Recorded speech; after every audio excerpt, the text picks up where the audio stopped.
avoid that? Absolutely no idea. Everywhere. Yeah. What you say, everywhere. At this and point, anywhere. Right. And around the world in 80 days, maybe? Well, everywhere has sports. Whether it's collegiate, whether it's pro. And that's even in other countries. Soccer. I love soccer. We played soccer. Yeah, we did. I got a good angle. I got a nice slide tackle. Yes, sir. A lot of area to cover right here. So it's a hard slide tackle to miss. You were there. Yeah. We were terrible. We were not good. We were not good. Yeah. But tennis, though. Tennis. They did the thing. Hey, that is so cool, man. I was rooting all the way. I was pumped. But now, what would be your ideal place to use that degree at? Because you're getting it for a reason. While I know a lot of people get degrees just to have some kind of stamp on them, because it's important. I just feel like... But do you want to use it to get into sports or anything like that? Or is it you're using it as another base to build yourself up for whatever may come? It's more of that. Hey. At this point, I feel like, because at first I wanted to be sports analyst, sports broadcaster, and then I switched to coach, so I was going to get a degree, and I was going to go be a history teacher, and I was going to be a coach, and that was a part of my plan, and that was cool, because I just wanted the idea of helping raise the next generation and being a positive impact, because some coaches you don't ever forget. Some you wish you could forget. But yeah, I want to be a positive coach because it is about winning, but it's also about the impact you make on them. So that's what I wanted to do for a while. And just the fact that I'm saying all this makes me even kind of want to do it again. But you can still do it even with that degree that you're getting. You can still be a teacher with that. I mean, I've seen where some people, some high schools and middle schools like that, you don't even, I think it's elementary school, you don't even need a degree to go teach in some places. Yeah. They're just like, hey, man, come on. How much do the elementary teachers get? I have no idea. But you think they're saying at least 30,000? Well, you'd hope, right? Yeah. I wouldn't teach kids. Yeah. What a terrible profession. Yeah. Not at all. And you got to be educated. You got to be a good person. Yeah. Work around kids. Some kids you don't get paid at all. I know, I'd be sitting there saying, I don't get paid enough for this. No, I'm absolutely not. And then you got to somehow explain to the parents that it's their fault that their kid acts like this without saying it, without being honest. You're just a terrible person. Parents don't take it well. Next thing you know, Lucy mom want to fight you after school. And then Ben pulls out a Glock in 8th grade. Escalates. And everybody's like... Shut the whole school down for a week. Yeah. And just... Like, why did this happen? And Barbara's like, I didn't know. This could have all been avoided. All right, and as we shift away, kind of slow this thing down. We're gonna end on some easier notes here.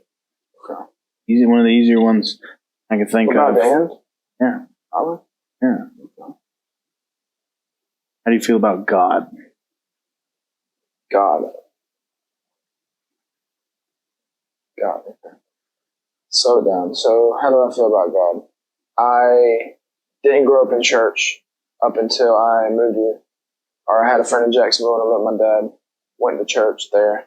And then when I moved to Georgia, that was kind of something that I leaned on. School and church. Bible thumping going around in there, man. Yeah.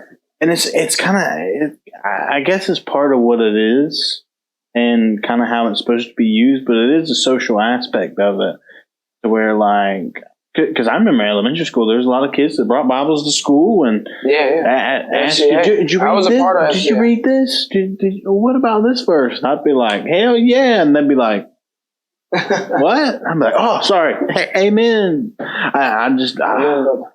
So was it more of a social aspect or was there more of a teaching and actual religion? Both, because I can't say that I didn't growing up. There was times where I would feel like I was moved spiritually, but I can't say that I've ever actually felt the Holy Ghost or anything like some of the stories you've heard, but I've just felt pure in my heart when sometimes singing along. Okay. I've been saved before and you kind of get hit and they're like, anybody want to come down to the altar and give your life to God? And you kind of feel something. I don't know exactly what it is. That's exactly right. Do you think how much is that the feeling of the room, or what do you think that is? I ain't gonna lie. A lot of the times it's like, I'll be honest. You're up there, you're hanging out with one of the girls from school, and she grabs your arm and says, "Let's go." You can't not go.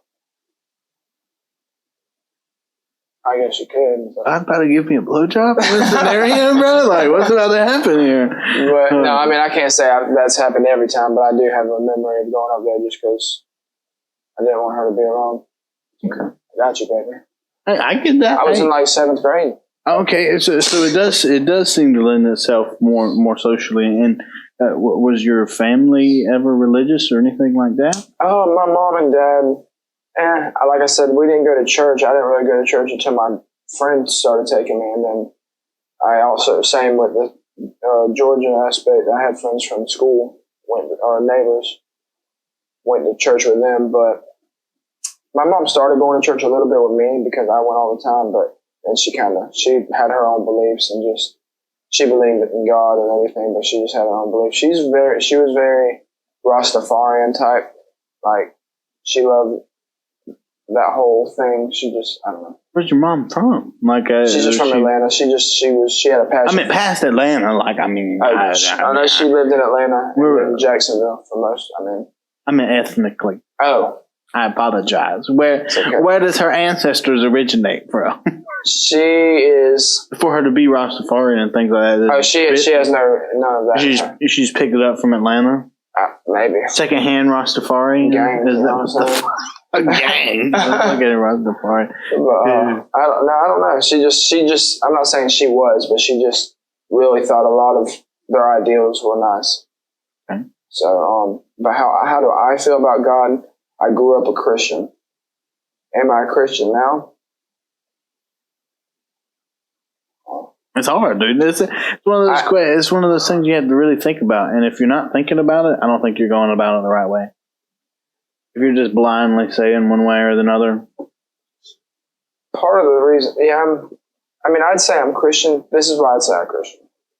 Only because the more I think about everything and about how life works and everything, the more I move away from just religion as a whole. But I'm not atheist. I believe in God. I believe in higher power. But I wouldn't say that I definitely. So Christianity, it's just. I don't know. I dated this girl one time. She was Muslim, and Assalamu alaikum. Yeah, yes. But she actually kind of opened my eyes a little bit to some of. I didn't know anything about. The only thing I'd ever seen was Christianity, and she kind of opened my eyes to a little bit about some of the stuff they've said and the history events and just some of it. And I just found it very interesting. And during that process, I was also in college, so it was very eye-opening for me as far as that's what kind of pulled me away from Christianity. It didn't pull me to being a Muslim. It just more open. Yeah, it just opened me up. But I will say, and this is probably not good to say, because I feel like if you're a Christian, you're all in, right? No, okay. So I believe that there's Christians that eat pork. Christians true. But smoke, drink, cuss. I claim that I'm a Christian, but I also claim that I'm open-minded, so I'm not really a Christian. And so, but if somebody had a gun to my head, and it was like, what was that event? Back in the early or late 90s, Columbine? Mm-hmm. Yeah. Wasn't that about killing Christians? I don't know, bro. Okay, I could be wrong. If I'm wrong, I apologize. We got deep. Columbine has some layers to it. But, no, I mean, I don't know. This probably isn't good to say, but I'd admit it. I'd say no. I don't want to get my head blown off. Yeah. Well, if somebody said, no, see, that's what I'm saying. Either way. I think I'd say yeah. That's what I'm saying. I think I'd say yeah, because it's like I'm not a Christian, but I would rather be right about the Christian's morals than be wrong in case I'm going to die either way. Like, if I feel like a gun's to my head and there's a chance I'm going to die either way, I might say yes, just because of the fact that if Christianity was the right way, I'm so glad I said yeah, bro, because like I ain't trying to. That is actually called something like Archimedes' triangle or something like that. Oh. It talks about why not believe in God whenever the only thing, if you believe in God and you're right, good, you're gonna go to heaven. If you believe in God and you're wrong, damn, you're wrong. But if you don't believe in God, you don't get to go to heaven. And if you don't believe in God, either way, you're fucked. So it's kind of like a thought process of you might as well go with it. Yeah. And so that's a legitimate thing. And I mean, I lean in with you there on the being more open minded because my family does have some roots in Judaism, and that's kind of where.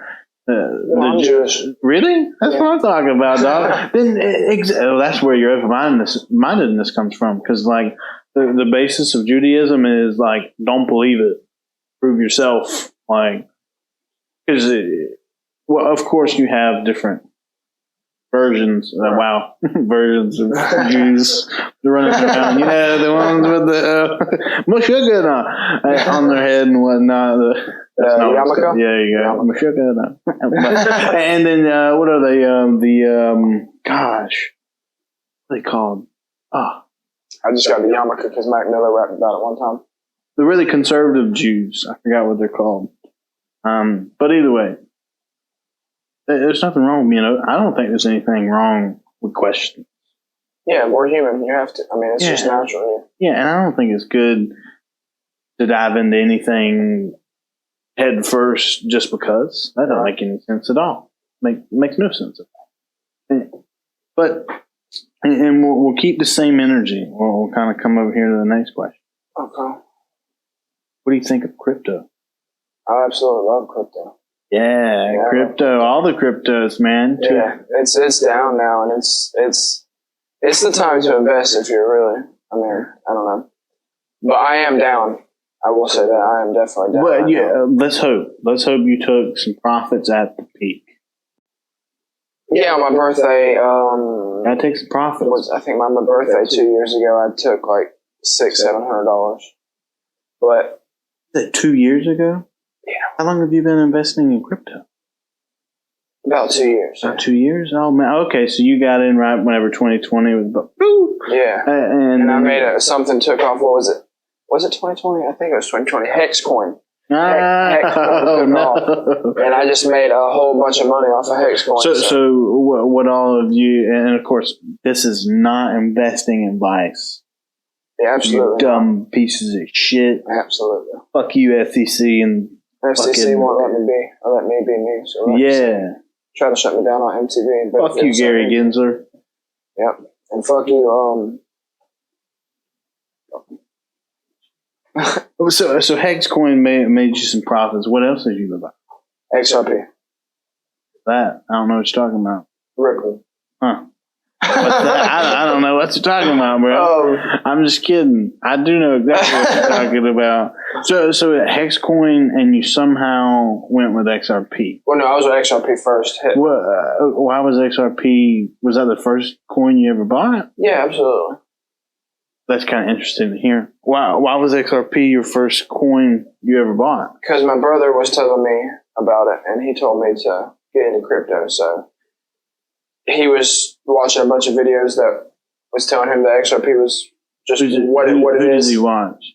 Do you know? I don't, not off the top of my head. But he sent me some videos before. That's funny.